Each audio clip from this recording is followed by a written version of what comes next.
Tokoh politik dan akademisi menilai anggota DPRD yang mangkir saat paripurna harus diganti.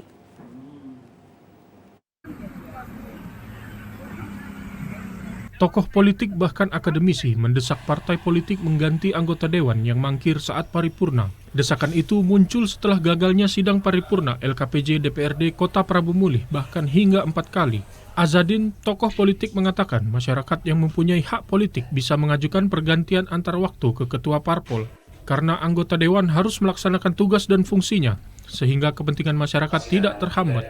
Lebih lanjut, Azadin menjelaskan paripurna DPRD gagal juga disebabkan karena tidak berjalannya unsur pimpinan DPRD. Berhak masyarakat politik yang memilih orang itu, dia mengajukan kepada partai politiknya untuk orang ini diganti dengan yang baru. Itu salah satu keinginan anggota dewan yang tidak mau lagi jadi anggota dewan itu.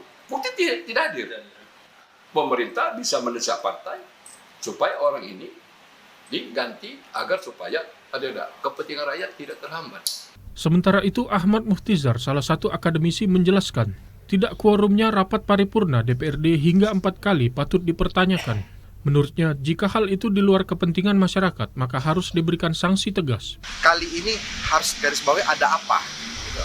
Apakah benar mereka ini absen karena kesibukan? Atau ada sesuatu yang lain? Oke, kalau kesibukan sampai 4 kali berturut-turut sepertinya tidak mungkin. Ya, mungkin ada sesuatu yang lain. Nah, sesuatu yang lain ini harus dicari.